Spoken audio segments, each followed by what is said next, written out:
Welcome to this streaming. As you all know, today we are going to create an account, an IRCC account, and we will also create. Okay, so we are going to create an IRCC account today, and we are also going to link an account to the link an application to the account that we are going to create. I know a lot of you work with agents, and as a result, you don't even bother to go through this process. I already have a video on my uh, YouTube channel that shows you how to create the account and everything, but I'm still going to actually do it now so that you'll be able to see it. If we have anyone live, you can let me know, and if you have any questions too, you can also let me know. As I said earlier, I was trying to see if I can get someone whose account we will use or someone who already have an application. By so doing, I would have just gotten the person's email and created an account, an IRCC account for the person.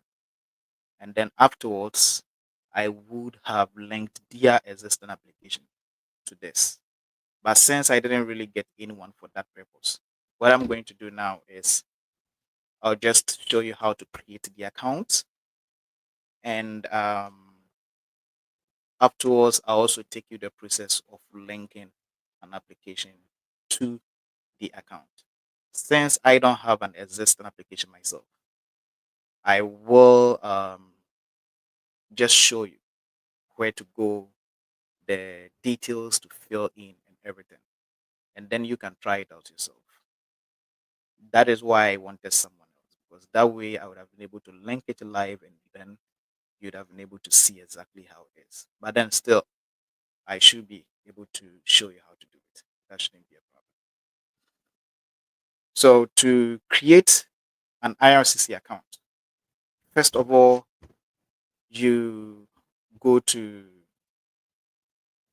canada.ca, or let's just start from Google, since a lot of you don't even know the Canada website.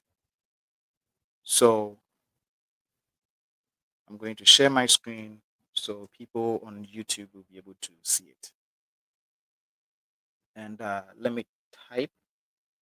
Uh,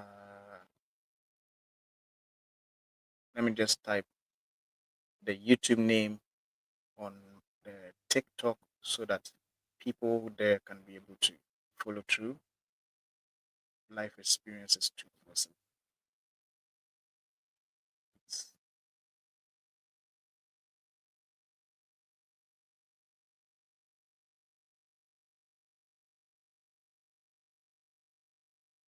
So if you are here with me on TikTok, I have typed the name of the YouTube channel.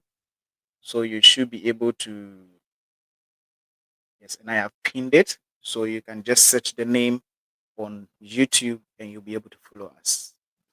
So back on YouTube, I'm going to share my screen.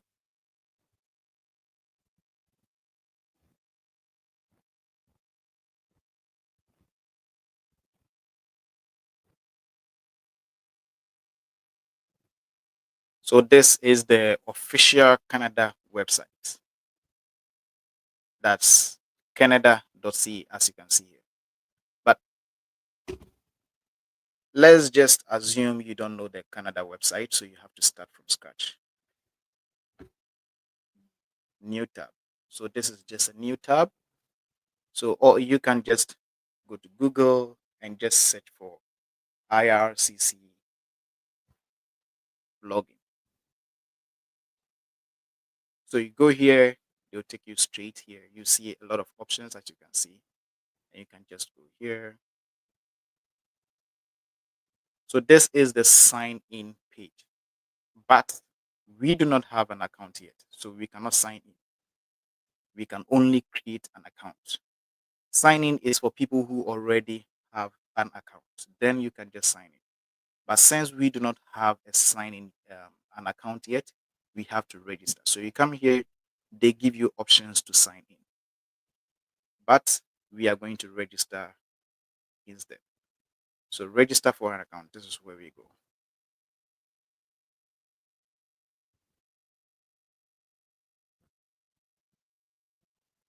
When you come here, they give you options. So we have two options. That's GC key. GC key is just Government of Canada key. When you come to Canada, this GC key can help you with a lot of accounts, whether you are registered with CRA for your taxes or for your province or wherever. You always have the option. So far as it's a government website, you always have the option of using your GC key. So people like me prefer to use a GC key. That way, wherever you go, you already have an account and you don't have to be creating different accounts for every place that you go. The only thing with this too is since it's just one account, if someone hacks it, they'll be able to use it to get to a lot of your other places. But then that is why they also provide more security on this. So once you get to creating it, they will also make sure you use the two-factor authentication. So it is very, very secure. It is going to take a lot for someone to be able to hack it. And you also have the option two, that's Canadian Interact Signing Partner. So this is for like when you are working with, you have a bank account. So I have a bank account. So if I go here, they'll give me a lot of banks or institutions and I can choose whichever I already have an account with. So as they say here, you may be able to sign in privately through your Canadian bank or credit union. Use your online banking ID and password. So if for someone like us who already live here in Canada and have bank accounts and the banking, online banking and all that, we can just go here and register with that instead and not have to create another account. But as I said, we are coming to create a new account. And for people who are not here yet, who are now coming to create an account and then apply for a visa, they definitely don't have a bank here in Canada. So you have to go to a GC key. So you register with a GC key and then you go to sign up. Because I already have an account here, they always bring me here. So sign up. And then this is the whole process they are going to take you through. So I choose terms and conditions of use. One of our problems is we don't like to go through terms and conditions, even though it's important. So I am also guilty, guilty of the same thing. So no worries. Instead of reading through it, we don't have time for it. And I'm sure I'm not the only one who does that. So I accept. Whatever it is, I'm sure it's going to be good. So I accept. Now, username. They have conditions. Let me say, make your username easy for you to remember and hard for others to guess. And you have to avoid using personal information such as your name, send, mailing address, or email address. So you can use any username that you want. If it's not available, they will let you know. That's if someone has already chosen it, they will let you know. So in this case, let me say the elder. Let me see. That's going to be applicable. Um,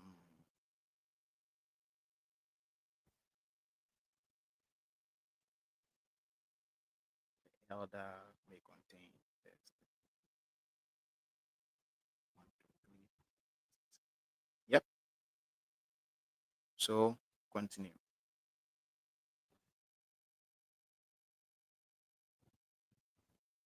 Okay.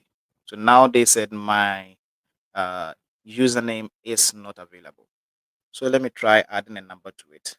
Say 2024. Continue. Okay, that worked. So since that worked, we are now going to create a password. And this is the password checklist. You have to make sure you are following this. So it needs to be between 8 to 16 characters and does not contain 3 consecutive characters from your username. Let me write the username down just so I do not forget by the time I'm done.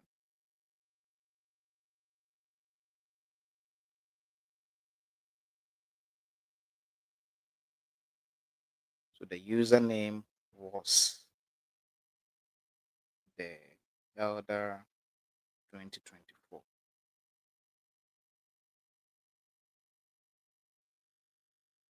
Okay.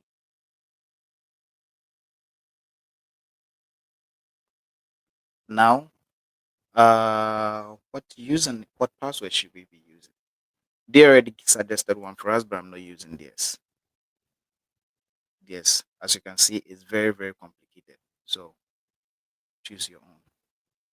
I don't plan on using this. So I'm not very good at choosing passwords. Okay, Ghana, my 1957. Okay, and here, Ghana. Okay, so I have all of this here ticked, but let me write my password down before I forget.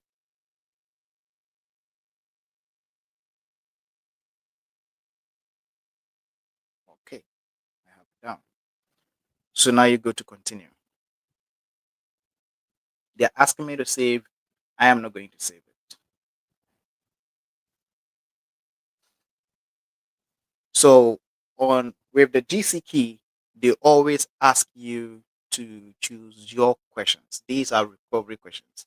So in case you forget your account password and you want to reset it, and not just that, even when you are just logging in, they will always ask you one of these questions. Anytime you try to log into your account, they are going to ask you one of these questions.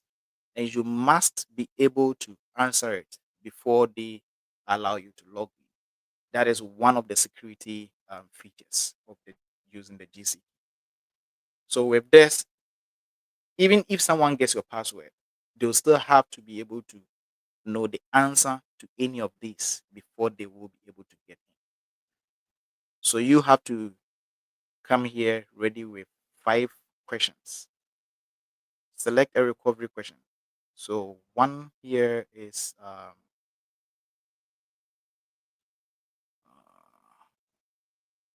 think previously they had an option for you to type your own questions. That's customize your question. But looks like we do not have that one now.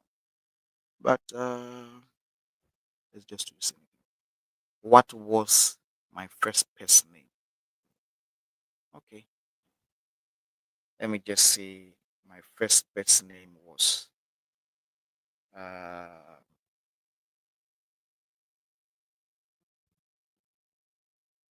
was Nyame.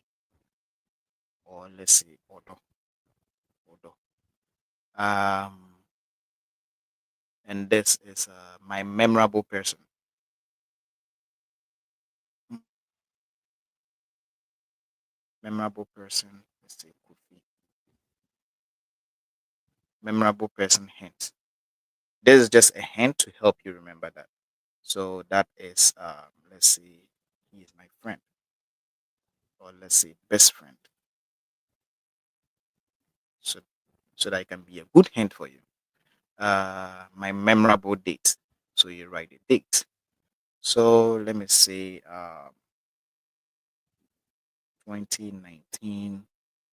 You're following this format. Y. That's for the year.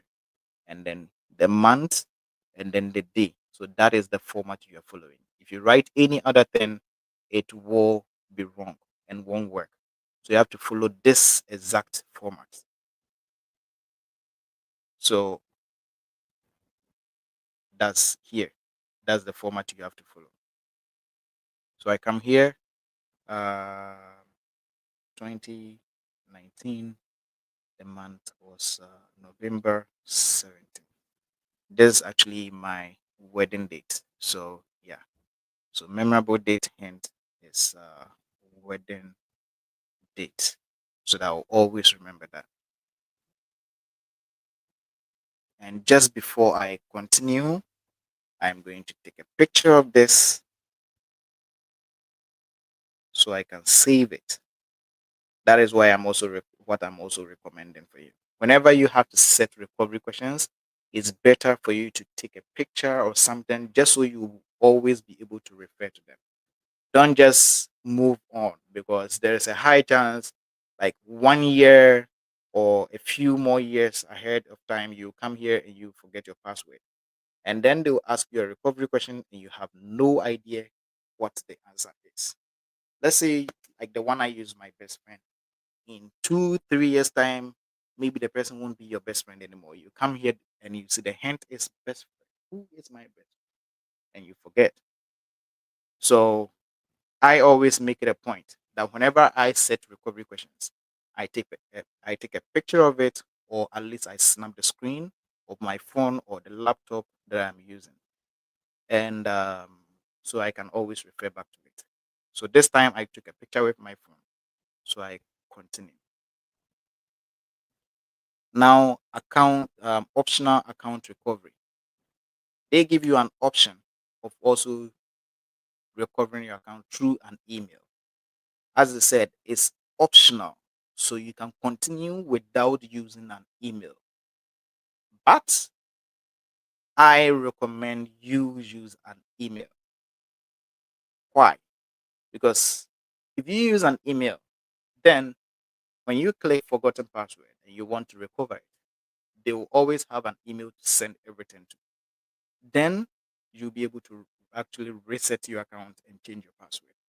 If not, there is a high chance you can lose it later. So I always prefer to add an email to it. So this is one of my emails that I'm going to use for this. So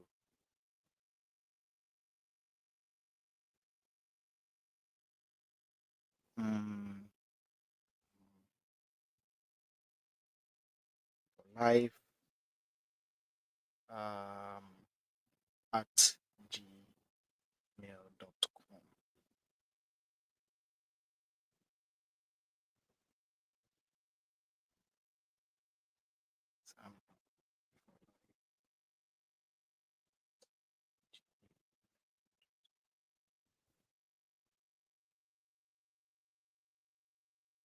So please select continue to proceed or click cancel. So now I'm done. I've already confirmed my email here. And yeah, so continue. Oh, yeah, yeah, yeah, yeah, yeah. Okay. So I've already used this email for a previous account, and as a result, I don't even remember. Okay. So EGC account must have a unique email address associated by confirming this email address with the password to be removed from the other GC. No, I don't want it to be removed.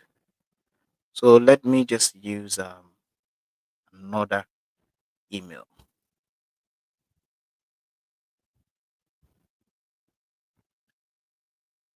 Let me see.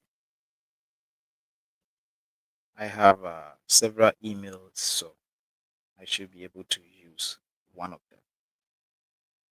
Mm,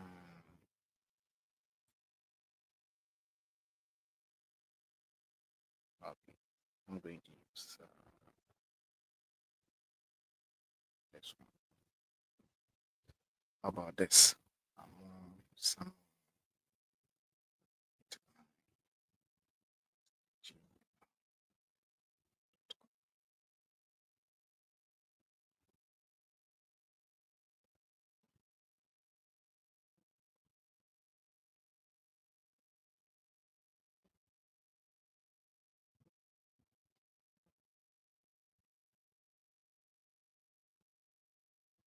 okay, here they said it's valid.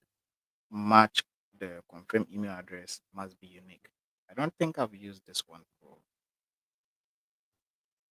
1 year, but they still say, okay, let me just continue. Okay, good. So now this one worked. And please select continue to verify your email address. So continue. So they are going to send an email to the email I just entered, and it will have a code. As they said, we have sent a confirmation code to the email I used. So enter the code below to confirm your email address. The code will expire in 12 hours.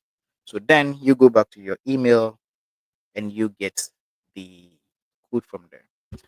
So I have it here, and the code is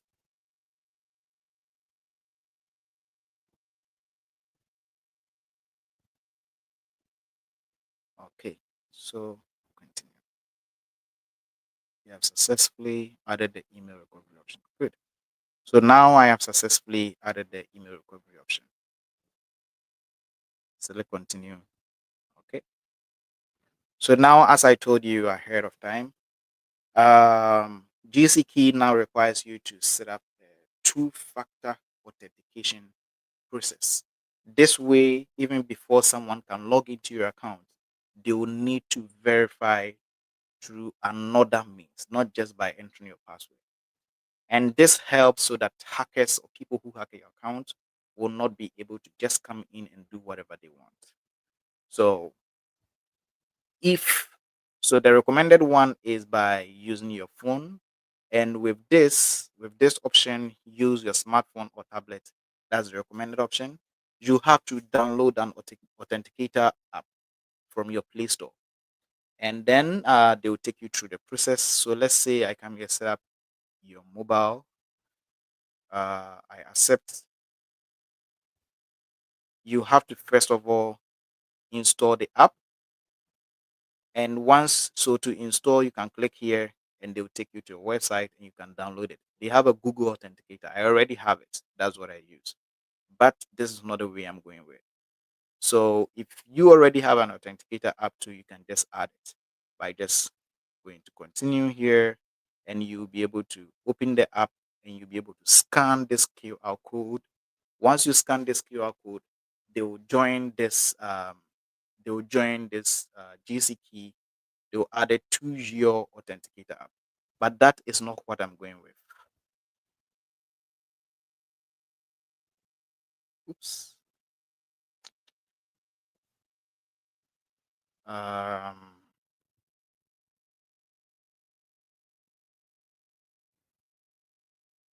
okay. Because I hit cancel, they took me back, and I'll have to just log in again. I don't necessarily have to restart it, but I'll have to do it again, which is, I hate that. Okay.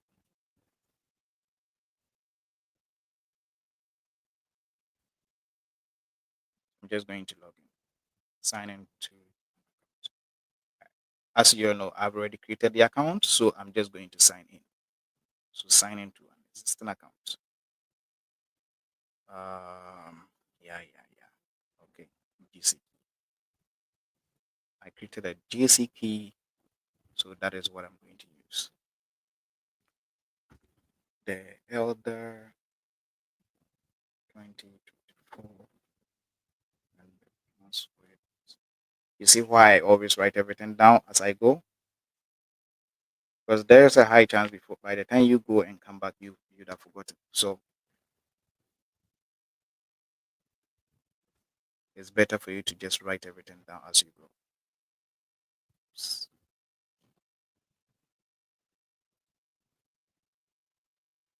Okay. And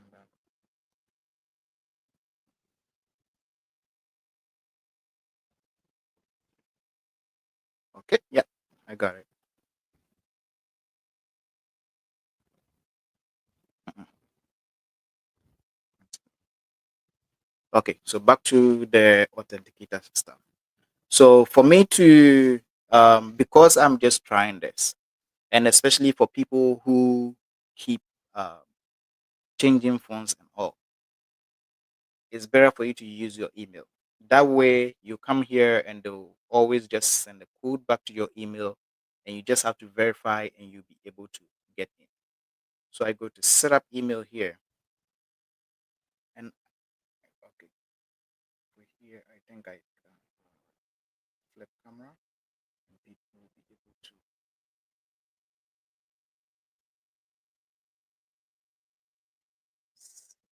Yes. So if you're on TikTok, you will at least be able to follow through. It just occurred to me that I can actually put it on live, flip the camera, and you'll be able to see it. Okay. So now that I've logged in, I've chosen to use the email option. So I come to accept and do ask for the email. And you enter the same email that you entered previously.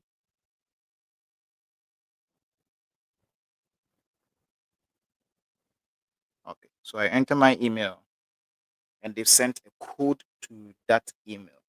So all I have to do now is to just go there and retrieve that code from the email.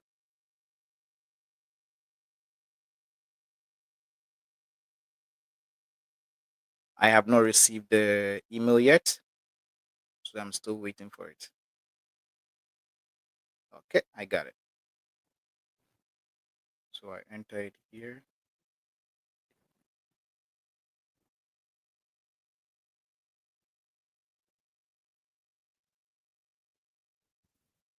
Okay, continue.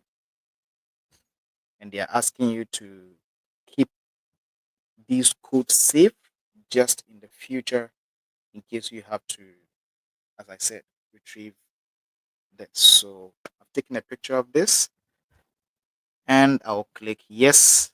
I have securely recorded and stored these codes. Continue. So setup complete. I have now been able to set up my two-factor authentication. Now I continue. This is one thing you have to know. You have 5 active recovery codes remaining. So in case you missed your recovery codes, they are going to give you 5 more options for you to go through it. And on the previous page, the codes they gave you was 5 in number. So those will be the ones you will be using to recover. 1, 2, 3, 4, 5. Yes. So if you use one, that option is gone. So that's if you forget. It's not going to be something you're always going to do. They'll just send a code to your email and you just use it. But in case you forget or you don't even remember the email you used, then you get the option to use those codes that you just took. So I'm going to continue and I accept. Now trying to enter my account. Okay. So now they've taken me to where I can create my account, but I do not need to create an account now. So I'm just going to.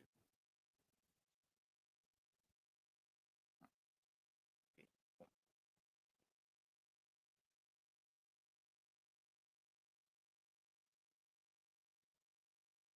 Yes. So now I get to sign in again.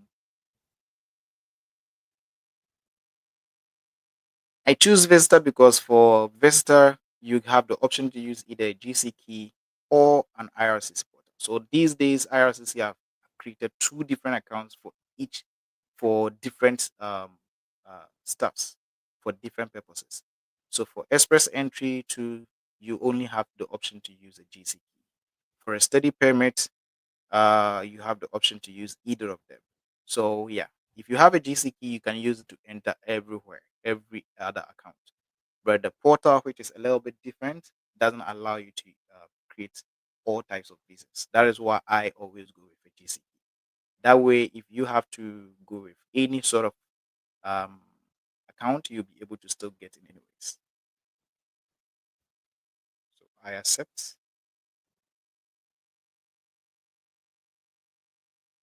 Okay, they've still brought me here. So okay, yeah, I get it.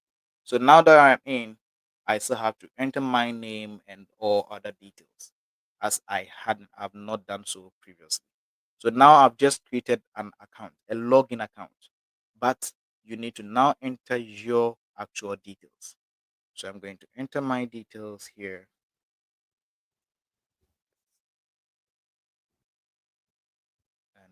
last name, the email address I used,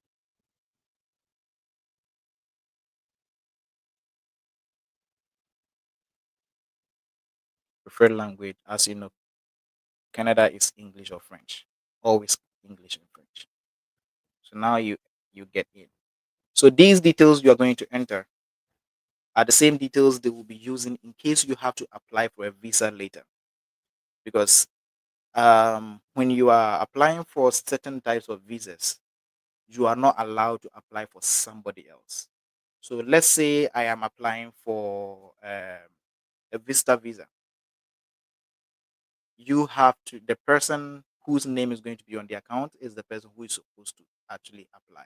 So let's say when I was applying for a visa for my mom, for instance, what I did was, I think that is why when I was entering the email address, they told me the first one I used was attached to a different GC key.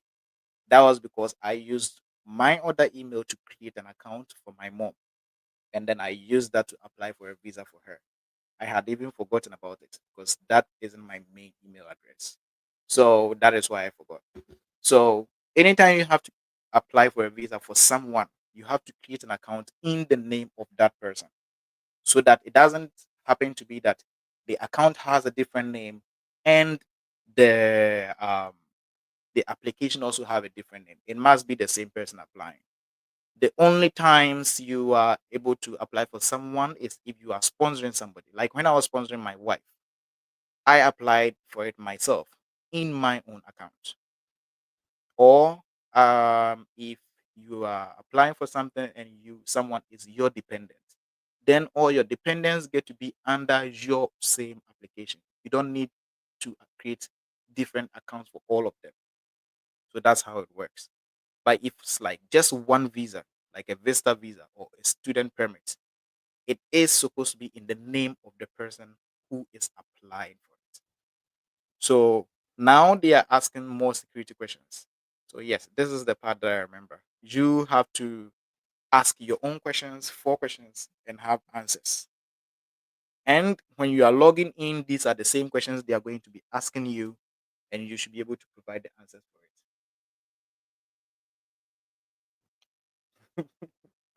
Okay. So um you can ask your own questions. The questions are customizable. In this case, they have not necessarily created the questions for you, just like in the first one. Here, you get to type your own questions. So you can type any question you want. So far as you know, this is a question you have an answer for. There's a question that even in my sleep, when someone asks me, I will be able to give them an answer. Because if you forget the answer here, what is going to happen is you will not be able to enter your own account. And that is a problem. And as I said, whenever you come to security or recovery questions, it is always a good idea that when you type in the questions, you also have to. Oh, wait. Okay. So for some reason, I got to a point and I might have forgotten to,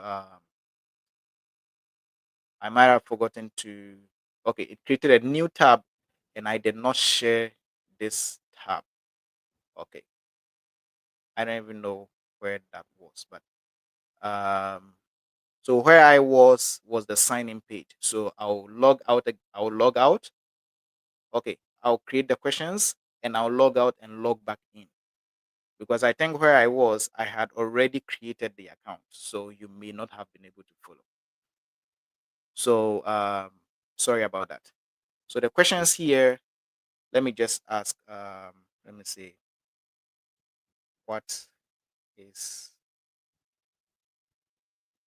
is your favorite food? Yep.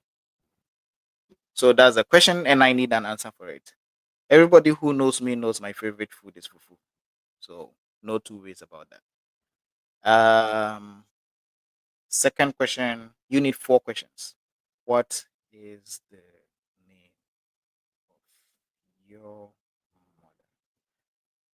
As I said, it's your own questions. You don't necessarily have to use the questions I am using. You can type any question that you want. So in my case, I am typing this. You can also use different set of questions. What is the name of your mother? Let me see. Linda. And third, what is the name of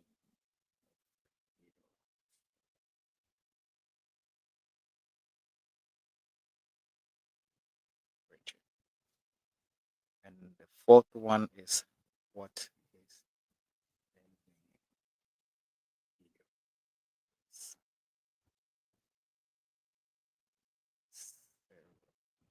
Okay, so I have my 4 questions done. And as I said, take a picture just for future use. So I snap my picture, good, and make sure everything is legible and I can read it. I have a few people who sends me a friend request on Facebook almost every month. And you ask them what happened, and they'll tell you, "Oh, I forgot my password," and that is one of those things.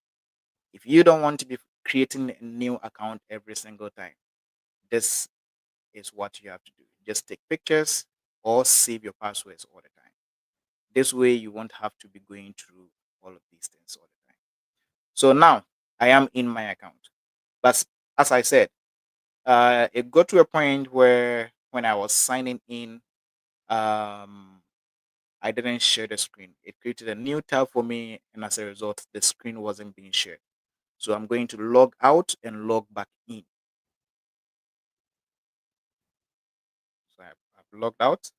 Okay, so if you want to log in, as I told you earlier, you can just go to canada.ca or ircc.canada.ca, or you can just Google IRCC login and they'll take you there. So I come here, English, because that's what I want. IRCC sign in here. Sign in to your existing account. We have just created an account. So we do have an existing account now. So that is what I'm going to do. You can choose anything here because we created a GC account. So a GC account allows us to apply for a visitor visa, an express entry, study permit, work permit, or any other sort of application. And as a result, I can click just on visitor visa and they'll give me the option to sign into my IRCC secure account. So this is it here.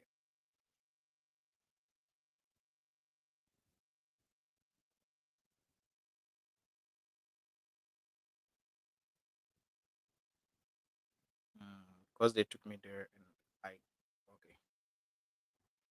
So sign in here.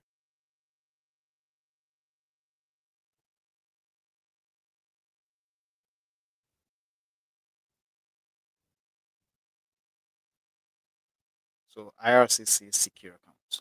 That's where we are now. And let me see if this time is sharing. Okay. So once you click on that, it opens a new tab for you. And that is where the problem was before. When it opened the new tab, I didn't realize that won't be shared. Sorry about it, guys. So now we've already created a GC key with a username and password. So you go in there and enter that. So the username we created was this. And the password. Okay. Sign in. What happened?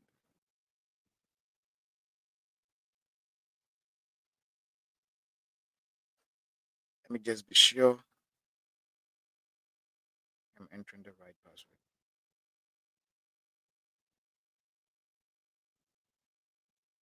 Okay. Okay. Good. Continue. So one time passcode. So because I use my email as my two-factor authentication, they will send a code to my email and I have to retrieve it before I'll be able to log in. So this is the two-factor authentication I told you about earlier. So now you go to your email and you have a code that you have to enter here. It is case sensitive, so you have to make sure you are entering the capital letters, and if it's a small letter, you have to enter a small letter. It is very case sensitive, so you don't have to just mix it up. Usernames are not case sensitive, so you can just use whatever you want. But if it is a password or a code, they are always case sensitive. So you have to be mindful of the let me see. So you have to be mindful of the capitals and the small letters. So now we are here, so I go in. Sometimes this happens. I don't know if it's just with me or with everybody else. When you sign in, they take you back to the login page, and I don't know why they do that, but you have to go in. And when you sign in again, then they take you there. You see, I didn't even have to sign in, and then they'll take me through it. So when I was creating the account, they asked me to type my questions. And this is one of the questions I typed myself. What is the name of your mother? And I typed my own answer too. So yes, I do know the answer. So I enter it, continue, and that is it. So my account is created. So I now have a, an IRCC account. And with this account, I will be able to apply for any visa type of my choice, any Canadian visa type. So when an agent tells you they are creating an account for you or they are going to apply for a visa for you, this is all they do. It doesn't take long. This took like, okay, well, I've been done like more than 10 minutes ago, except I had to log out and then show you how to log in and all that. You can create this within 20 minutes. And this even took me long because I had to make sure I'm going into details so that you will be able to follow through and not go too fast. If I was creating it by myself, it would have been so easy because I already know what is expected of me. I just go in there, I type it, and I'm done.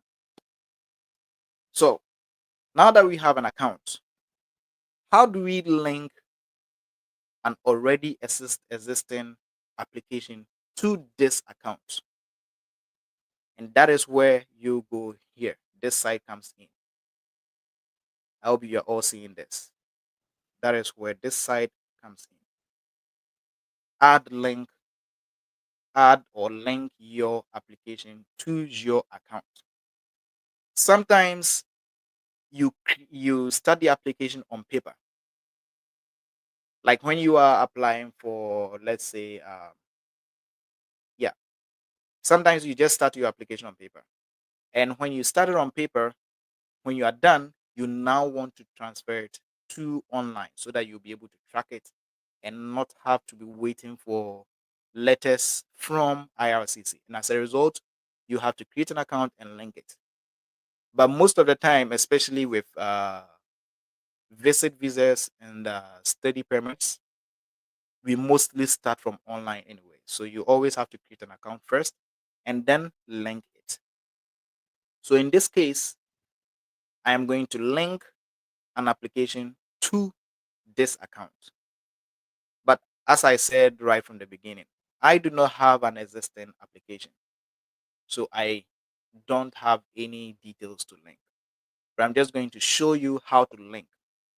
That's for you who is trying to link your application to this. So this is what you do. You click on this, add or link your application to your account. And then they bring you to this page.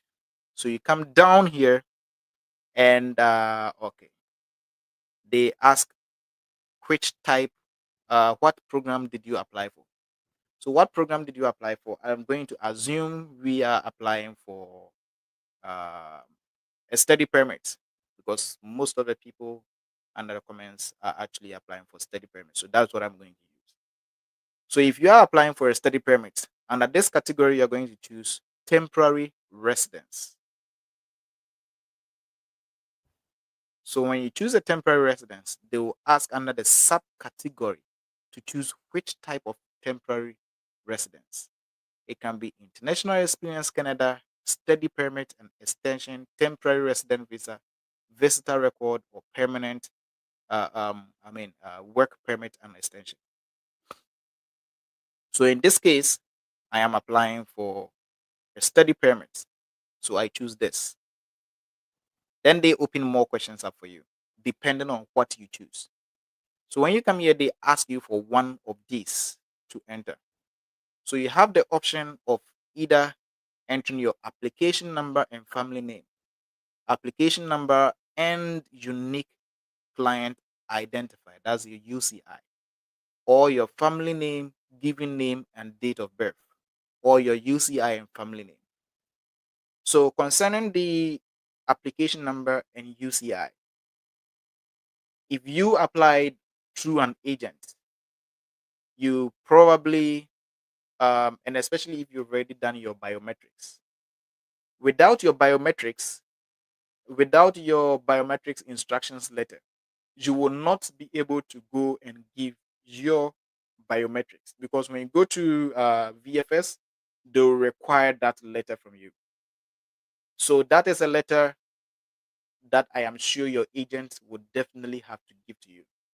So once your agent gives you that biometric instructions letter, I don't know whether they will take it back or not. All you have to do is just take a picture of it so that you have this UCI and application number with you all the time, just in case you need it, especially in this case. So in this case, you either need your application number and your UCI number, or one of them, to be able to do this. But even if you do not have either of them, that's your application number and UCI, you can still choose this option. That's family name, given name, and date of birth. So if I choose this option, they will now ask me to just enter my family name, given name, and date of birth. These are the required details they need. I don't necessarily have to enter the application number. I don't have to enter the UCI number, because they are not required. If you still have them, you can enter them. But in case you choose to use application number and family name, here, as you see, they've made this required. That's the application number and the family name required. So for whatever has required in front of it, you have to enter those. So if I chose application number and family name, then I would have to enter these ones here. You can also choose application number and unique client identifier. As you can see, the required has now changed. So they are now asking me to enter these ones. And when you choose UCI and family name, that also changes. You enter your UCI and your family name required. I don't know why this is still highlighted. But then, yes, it is better for you to always have your UCI and your application number. Because even after getting your visa, especially your UCI, is always going to be important. In case you need to apply for a visa in the future, you are still going to need that UCI number. Because, as the name implies, unique client identifier. So every single person has one UCI. You do not get two. So even if you create a different account, you need to enter this UCI number for any future applications you plan on applying for.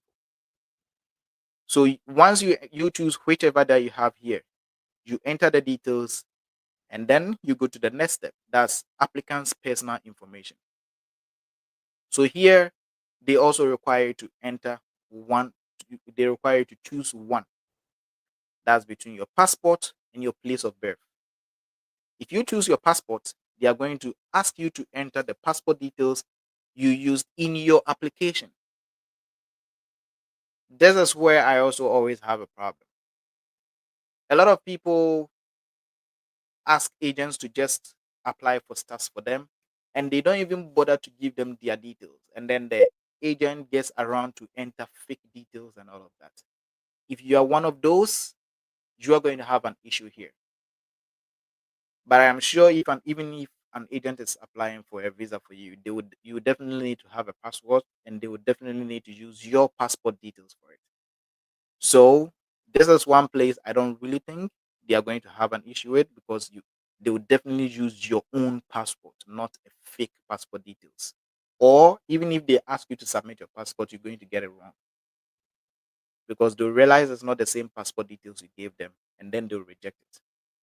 But here, let's assume your agent used your own passport details. So you have every detail that they are requiring. That's your passport number, the country of issue, your issue date, and expiry date. So you enter the details as required here. Or you can also just choose place of birth, and they will ask you your city or town of birth and your country. This is one place where you can get it wrong, especially if you are working with an agent and you never give them any details. Because most people that I've had under my comments that I've talked to, they don't provide anything. And the agents use any school information they want, any employment details, in even the city of birth and all of that. So far as they think that can help you get the visa approved, they just enter any details they want. So in that case, I think the best option here would be to use a passport. But if you are sure your agent used your right city or town of birth, then you can choose that and just write it here instead of entering your passport details. So city or town of birth, and then country or territory of birth. You write that one to here, and that's it. And then we come to the last part. That's information about the applicant's study in Canada. So this is because I chose to use a study permit. I chose that I applied for a study permit. And as a result, you need to enter information about this study permit before you be able to link it. And this is also why I said before you be able to link it, you need to have a copy of your admission letter. Because normally when you have an admission from a school in Canada, it always comes with the details of the school. That's including their DLI number. This is not something you guess. The DLI number is always going to be in your admission letter. But in case you do not have that, one thing you can also do is to go online and search for DLIs, DLI Canada. If you search for DLI Canada, they'll ask you to choose your province in which the school is located, and you also type your school name, and you'll be able to get the school's DLI number online. As for when does the application program start, I am sure you already know the date your program is supposed to start and when the program is supposed to end. So even without your admission letter, you should still be able to enter these details. But it is better if you have your admission letter with you so that you can enter the exact details. So once this side is also done, the next thing you have to do is just click on search for my application. As you know, there's a lot of people who are applying for visas in Canada. So it's not just going to be yours. That is why they need you to enter as many details as you can so that they will use that to search for your application. So once you click on this, they'll give you the options. If you entered everything correctly, you are definitely going to have one application that will be there and that will be yours. And you'll be able to link it to your application, and that'll be it. Once that is done, you will now be able to track your applications in this side. So as you can see, this heading is view the applications you submitted. So if you've already linked your application, it's going to come under this one, under this section. That's your applications that you have submitted. And if it's down here, you'll be able to click on it and be able to um, track it. Once you go inside, they will let you know what they have done and what they have not done yet. And this section, continue an application you haven't submitted yet. This section is for applications, as the name implies, that you haven't submitted yet. So let's say I want to apply for a visit visa. You have to start the application from here. And once you start it, they'll put it down here. You don't necessarily have to submit everything right now or enter all the details right now at that particular moment. So whatever you're able to do here, you can leave and go back and finish it. So I think once you start an application, they give you, I think, 60 days or 30 days, one of them. And it will be here for you to know how many days you have left. So once you start an application, here's the application type, date you started it, and days you have left to submit. If you don't submit before the number of days runs out, it will close. They will close it, and you have to start afresh. Someone is requesting to join. Let me see. Um. Okay, I am almost done, so I'll accept you, but I'll take your questions later. So if you want to join and ask questions on TikTok, you can send a request, and I'll get back to your questions later. So since we're already in the account, one thing I also want to do is to teach you how to start an application. So let's say you want to, and also teach you about the documents and the kind of requirements or what the documents all mean. So let's say I want to start an application. What should I use as an example? Visit or school? Okay, school. So if you want to, after creating the account, and now you want to apply for a study permit, all you have to do is go to apply to come to Canada,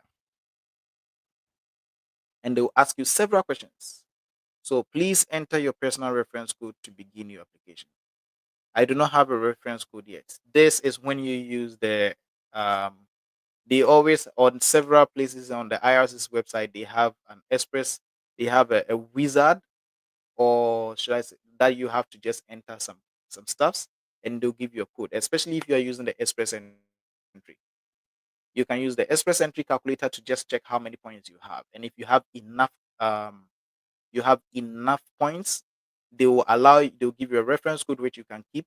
So when you come here, you enter it, instead of starting everything afresh, they'll just take you straight to they'll just take you okay.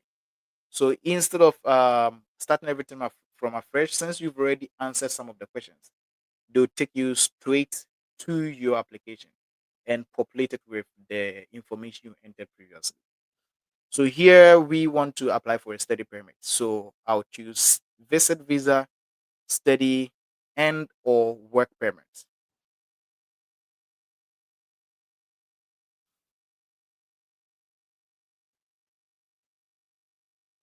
This took a while to load up. Okay. So now that I'm here, they are asking if you are eligible to apply. One thing I've also noticed is a lot of people who come in my inbox. Like yesterday, I had someone ask me to help them fill some forms. I'm like, when you go, especially with Canada, I don't know much about other countries, but with Canada, they use grade 6 English to ask questions. They are not going to ask you any question with some big words that you don't understand. Everything is simple enough for you to be able to understand it and answer the question. So you don't have to overthink anything. Just answer. Like this one. What would you like to do in Canada? And they give you options. I said study permit. I want to study, so I choose study. How long are you planning to stay in Canada? If I'm coming to school, it's definitely more than 6 months. Select the code that matches the one on your passport. So since I'm Ghanaian, let me say I'm using Ghana. So I choose Ghana here. What is your current country or territory of residence? If you are presently in Canada, you should select Canada. So I am assuming I am outside Canada and I am now trying to apply for a school and come to Canada. So here I'm going to choose that I am outside Canada, and let me say I am still in Ghana. If you are in any other country, you have to choose that country. You don't have to choose Ghana. Do you have a family member who is a Canadian citizen or permanent resident? I don't have anybody. So, no. What is your date of birth? So, you choose date of birth. Let's say, let's just choose anything here.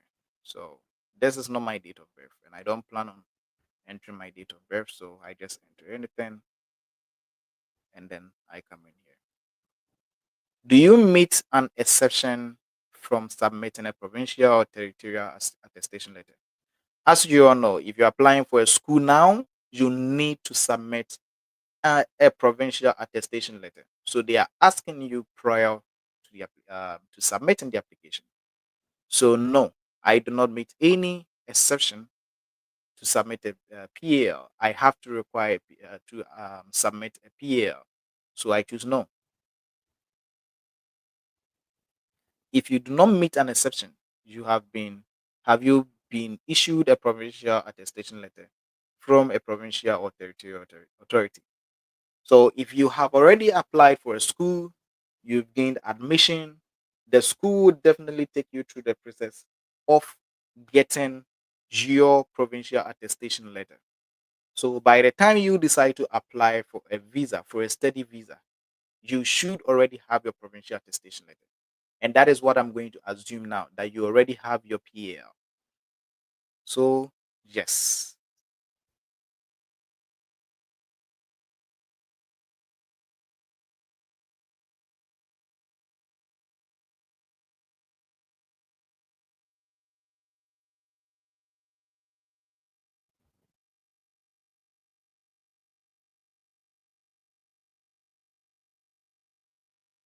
I'm still in the middle of the teaching, so can we finish before I take questions?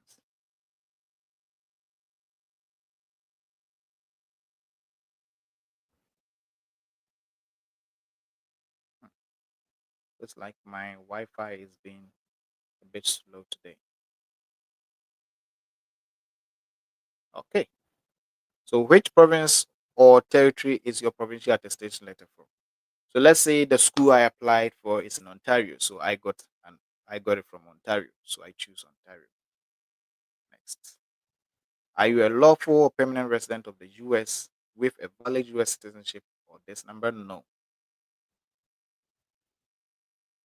So these are all questions that they ask you.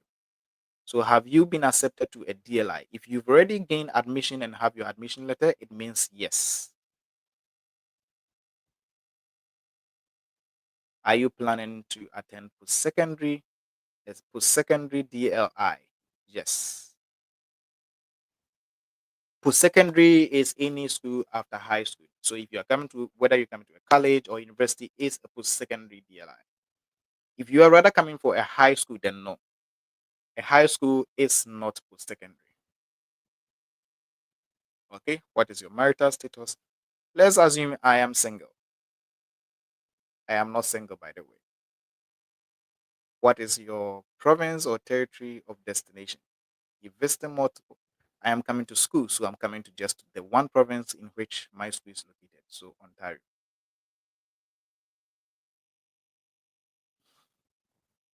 Okay, so now they finally tell you you are eligible to come to Canada as a student. So we continue here. And they are going to ask you a few more questions so that they will know the exact documents that you need to submit for the visa application. So, do you have a valid work permit or study permit and need a visa to return to Canada? No, I don't have.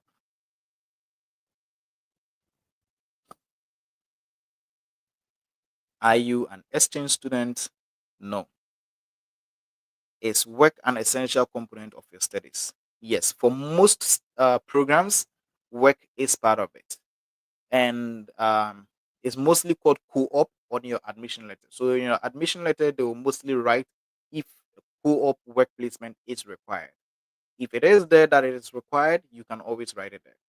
And one thing too about IRCC applications is if there's anything that you do not understand, they always have these question marks here. So this question mark is more like a hint. You can click on it and they'll ask what they would explain what exactly they mean. So is work an essential component of your studies? For some academic programs, work experience is part of the curriculum. So then you have to choose yes there. If on your admission letter it says no, then you have to choose no. So, are you a spouse or common law partner or child of a certain skilled worker or of certain full-time international student that has or will have status in Canada? No. Are you a recipient of Commonwealth scholarship or a recipient of a full bursary covering all expenses from a Canadian International Development Agency, including Francophonie scholarships, or a participant in a Canadian aid program in a for developing countries? No. So I go to next. Are you applying? Are you accompanying a family member that has status in Canada? No. Or has recently been approved to come to Canada? No. Have you ever been arrested for, been charged with, or convicted for any criminal offense in any country? No. Have you had a medical exam performed by IRCC authorized panel physician within the last 12 months? So some people are reapplying. So they've already done their medicals. And some people also opt to do their medicals before they apply. So if that is the case, you already have your medical. And one thing too you have to know is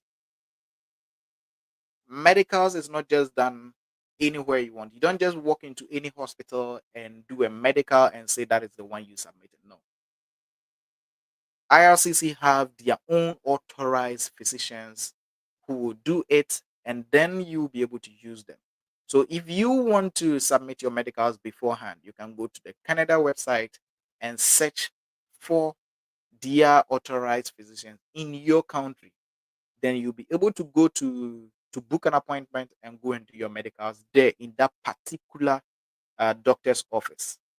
You don't just do it anywhere you want, as I said. So in this case, if you are in Ghana, you can search, and they have about, I think, 3 doctors in Ghana, the whole of Ghana, who are allowed to do the medicals. And then you'll be able to do it and then submit it. So since, let's assume I'm going through the normal process, I've not done a medical yet, so I'll choose no. Have you visited or lived in any one of the designated countries for 6 consecutive months in the last year? Or lived in any one of the designated countries? No. Do you want to submit an application for a family member? That's in case you are married and you choose that yes, you are married, then you choose yes. But then I said I'm single, so no, I'm not applying for any family member. Are you giving someone access to your application? So sometimes you want to give access to an agent. So if you are using an agent, the agent will have to choose one of these, but then they'll also have to allow you to fill a consent form which they will submit to IRCC for IRCC to know that yes, indeed, you have given them permission to have access to your account. And most of these agents are all registered by IRCC. So it's not just anybody who just gets up one day and say, I am an agent, I can help you with an application to Canada. So all those agents in all those numerous countries, Ghana, Nigeria, and all of that, none of them is recognized by IRCC. So over here, they will choose no. So if you are also doing it yourself, you still have to choose no. I will be appointing a rep to apply on my behalf. That's if you have a rep. Yes, grant authorization for IRCC to release information to another person. Yes, both appoint rep and grant authorization to release information to another person. So here, no, because I'm doing it myself.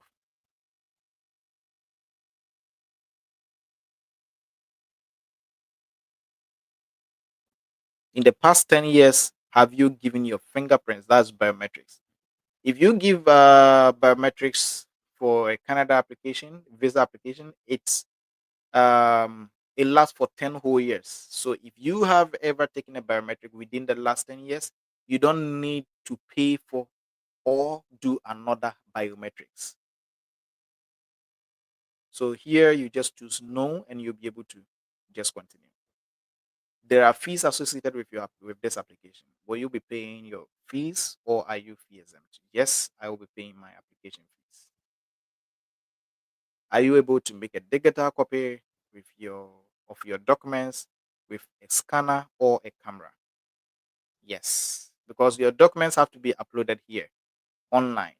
So you either need to scan them into PDF or use your phone to take good quality, clear pictures and submit. And you'll be paying here. So will you be paying your application fees online? To pay online, you must use a credit card. That's Visa, MasterCard, American Express, any of these. So yes, I'll use a card. So now they give you the questions they asked and all the answers you gave for you to be able to check in case you made a mistake anywhere. And I think everything is correct, so I click continue. So here is instructions on how to submit your documents and the steps. So the first step is use your account. You must be logged into your own account to submit an application. You cannot use another person's account. This is what I mentioned earlier. And you must save your application. Then upload your documents. And the last thing is to pay your fees. Then it gets submitted. So this is a document checklist.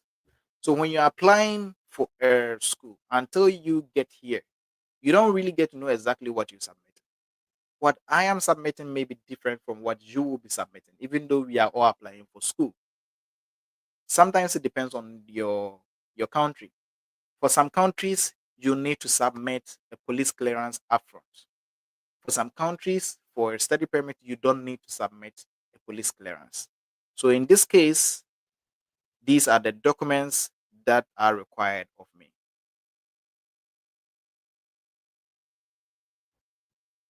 So the first thing you do is so this is the fees attached to it, $150 for the study permit and $85 for your biometrics fee. So if you have already taken your biometrics previously, you do not pay this $85. So you only get to pay the 150.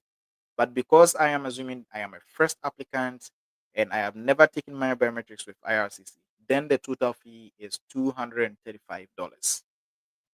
So if you are applying for a visa through an agent, how much do they normally charge you? So the exact fees you're supposed to be paying here is 235.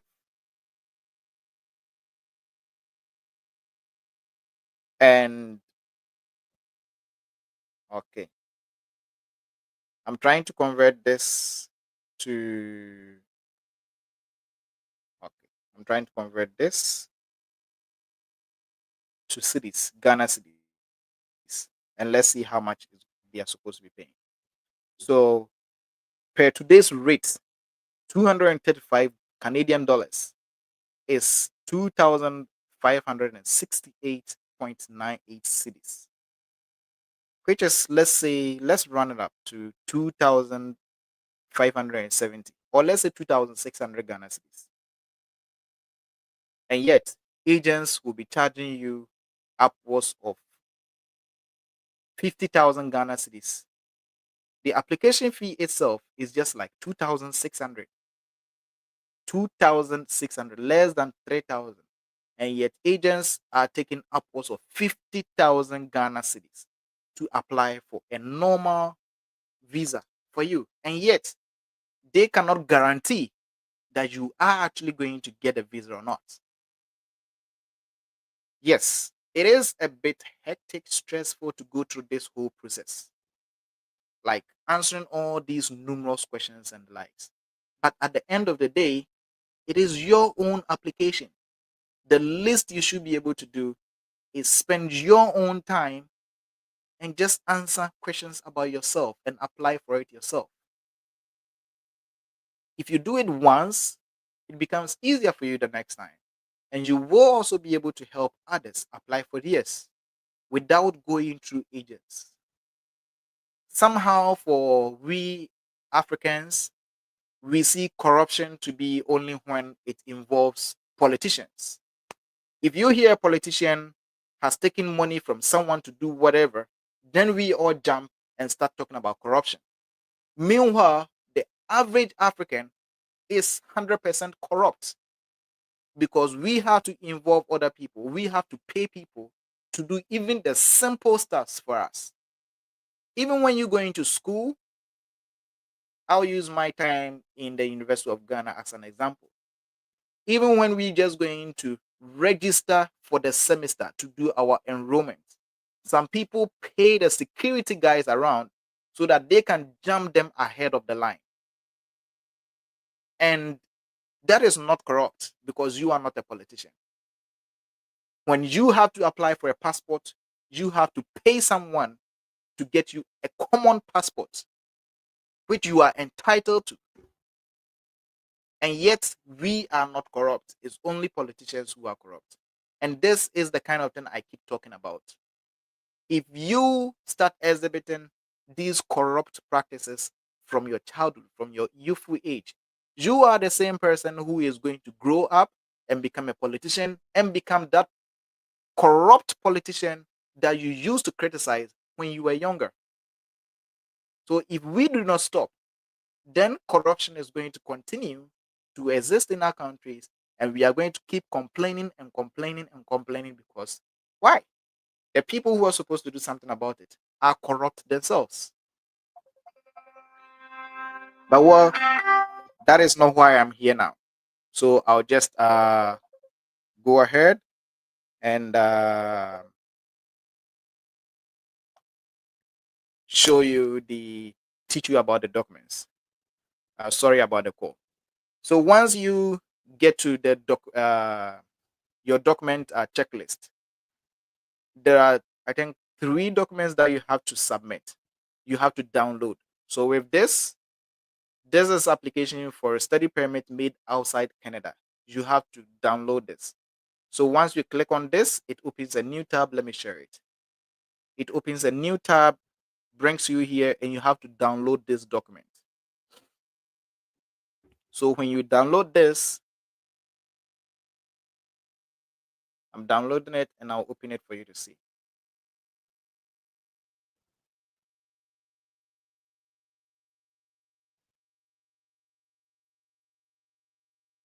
Mostly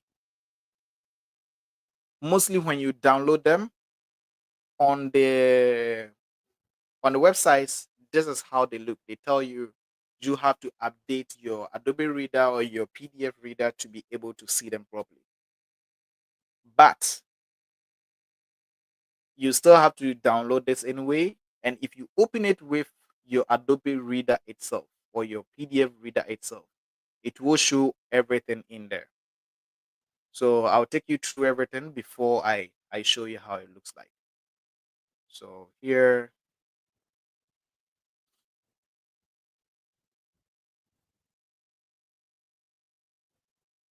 so let me go back to the screen I was showing. So the document checklist. So we are back to the document checklist. So as I said, you have to download this. That's application for a study permit made outside of Canada first. And just hover your mouse over the document name and it will show you which ones you have to download. And you also have to download the family information document. And you also have to download the Schedule 1 application for a temporary resident visa made outside Canada. So yes, these are the 3 documents that you have to download and fill. You don't have to submit anything for these 3. So these are documents that are going to ask you for details about your school, your employment, like information about yourself. I cannot give you those information. You know it yourself. So you have to fill them. And then these are your supporting documents that you have to submit. These are documents IRCC is going to look at and decide whether they are going to give you the visa or not. So the first one, I'm going to go through all of them. So the first one is the evidence of work requirement study or evidence of work requirement in study. Since we chose, when we were asking the questions, since we selected that work is a requirement for our program. That is why I told you, look on your admission letter. If your admission letter says a co-op is a requirement, then you choose yes. If it says no, you will not be able to have any sort of evidence for it. But once your admission letter says yes, you can come here and upload your admission letter here. So in this section, your admission letter is enough. In this section, your admission letter is enough. If you do not understand it, you can also come to instructions and you see the question mark there. You can also click on it as I showed you earlier. So you must provide a letter or curriculum from your educational institution stating that work is a necessary requirement for the completion of your studies. This isn't something someone else can make up. It is either you have it or you don't. So just make sure you are going by what your letter says, as I have already told you. And then the second one here is your passport. They require you to submit a picture of your bio page. So you click on this blue, they tell you everything. You must submit a legible copy of your valid travel document, which you will use to travel. That is your passport. If you have a passport, you must provide a copy of the page that shows your birth date and country of origin, and any pages with stamps, visas, or markings. If you do not have a passport and must use another travel document, it must be issued by a government and include your name, date of birth, blah, blah, blah, and all of that. But if you want to travel, I am sure you have a passport. So it is the passport that you're going to use. Just take a picture of your bio page, the page with your picture, your name, your date of birth, and all of that. Take a picture of it. You can even take a picture with your phone. So far as the details on it are clear, you are good to go. They are still going to ask you your passport details in your application forms, in these forms, anyways. So, but then you still have to make sure the picture is also very clear and submit it here. And then here is asking for your letter of acceptance or letter of enrollment. So, as I said, your admission letter, that is what you submit here. And your provincial attestation letter is also required. So, you submit your provincial attestation letter here too. Here also ask for your proof of means of financial support. This is where a lot of people have problems with. So they require you to submit your okay. Do they have the minimum here? No, they do not write it. So yes. When it comes to this, you can submit as many documents as possible. They've given you a list of stuffs. Your bank statement for the past 4 months. That is what a lot of people use. But you can also use a GIC, as I said, that's a proof of a Canadian bank account in your name if money has been transferred, or proof of funding paid within Canada. That's if you have a scholarship. Uh, yeah. So you can also use a GIC, which is an investment account in Canada. I have already made a video of it on my page, so you can go to either my YouTube or my TikTok and listen to it. I provided a lot of information about GICs, and you can just use that information, and that'll be good enough. But what most people use is the bank statement. You can use your bank statement so far as the minimum, you have the minimum balance, which is 20,600 and something. So I always tell people it's 21,000, just to be on the safer side. Plus, mind you, it's not just the 21,000. The 21,000 is supposed to be for your daily expenses in Canada, your living expenses in Canada, not your tuition fee. So it must be that 21,000 plus your 1 year tuition fee. Your 1 year tuition fee should be also be on your admission letter. So the 21,000 plus your 1 year tuition fee, that is the minimum requirements, minimum proof of funds. A lot of people just talk about their own currencies. This is Canada. Our currency is one Canadian dollars. So whatever currency that you have in your country, you have to convert to Canadian dollars and make sure whatever money you have is up to that amount. So let's say you are in Ghana and you have 10,000 Ghana cedis in your account. No one cares about 10,000 Ghana cedis. What IRCC cares about is convert this 10,000 Ghana cedis to Canadian dollars. And how much is it? Let's say it's $1,000. That means it's not enough. You don't necessarily have to convert the currencies of the money to Canadian dollars. You just have to make sure whatever you have in your currency is equivalent to the minimum requirement in Canadian dollars. And I've already had a lot of videos on this proof of funds. So you can go through my videos and get to know exactly what they mean and what is required and all of that. And they also require a digital photo. So you just get a picture of yourself. If you go to any professional photographer, they have the Canadian dimensions, and they'll just take a picture of you and you just upload it. And family information is just info. That's also another form that you have to fill with. I think it's your information. If you are married, your spouse, your parents, your siblings, and yeah, you provide that information too. And once that is also uploaded, you can upload this one too. And yeah, and that is it. So one thing is one thing I recommend people to do is to pay your tuition fees first. So if you pay your tuition fees, that means you now have a receipt of your tuition fees. So if you are submitting your documents, you have to attach this tuition fee receipt to your proof of means of financial support or to your bank statements and upload them together, because it also goes into the calculation of your proof of funds. So you can also add it and just submit it.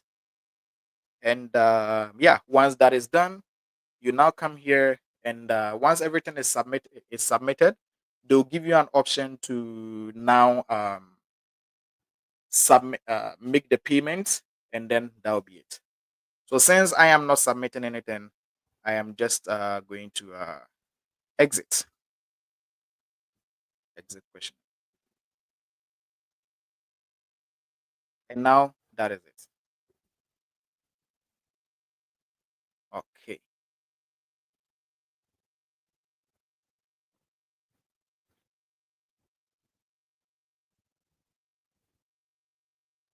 Okay. So this takes me back to the main page.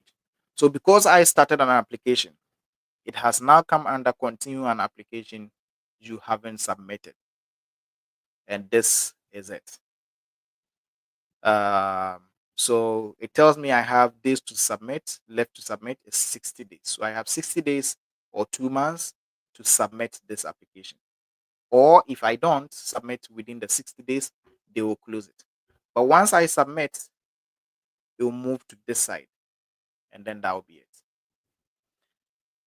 I actually have a few exams coming up. So once my exams and everything is done, I'll come back here and I'll take you through express entry, how to apply for permanent residency in Canada. I will do my best, and yeah, I'll take you through express entry, how to use the calculator, and get to know your points and the various categories that you have, the 6 categories, take you through it, and how to create an account. And yeah, that'll be it. Since I came to Canada with the express entry, that is where I would say I have a personal experience and have and know a lot about. Yeah, I now know a lot about many other applications, many other visa types, but I recommend permanent residency to people, because then you don't have to come here and pay all those huge tuition fees and all that. So if you do qualify for express entry, that is the one thing you have to be gunning for. So once you get it, you don't have to be thinking about policy changes and all of that. Because once you're a permanent resident, you're a permanent resident. And then that'll be it. I will not delete this account yet. I'll still use this to do a few more teachings, and then I'll delete the account. Okay. So now I am going to leave I'm now going to leave space, leave get time for questions. Let's see. Do we have anybody online who have questions for me? If so, I'll try to answer them. And if you do not have any questions, then I guess that'll be it for the day. Okay. If you have any questions for me, you can request to join me on TikTok, or you can also yeah, you can just request to join me on TikTok, and I'll add you, and you can ask a question. I do not want to be going to comments trying to dig out questions and all of that. So you can just ask a question, and I will answer to the best of my ability. And now that I've had this, I am not expecting people to come into my inbox and ask me to uh, create accounts for them, or ask me how they can know, they can track the application and all of that. This is there. That is why I chose to do a YouTube live, because this way it is going to stay on YouTube, and you will be able to access it anytime that you want. And you will be able to go through the process just as you see it, and get everything done. Now, your agent cannot take control of your account. Your agent cannot take hostage of your account and tell you when they want to update you and all of that. Since you chose to work with an agent, it is still okay to continue being with the agent. I mean, I know most agents don't give you the logins because what they've actually told you is you make part payment, and when everything is ready, that is when you pay the rest of the money. When the visa is ready, that's when you pay the rest of the money. So if they give you access and you now have access, you can submit your passport by yourself, and they don't really have any control of it. There is the fear that you may not pay the rest of the money when you get the visa, because they cannot take your visa from you. They cannot take your passport from you either. So now that you have access to it, what stops you from just submitting your passport yourself, getting your visa yourself without involving them? And before they realize you've already left the country. So this is mainly for people whose agents are still trying to make like you're taking them hostage. And someone actually told me his agent is no longer picking their calls.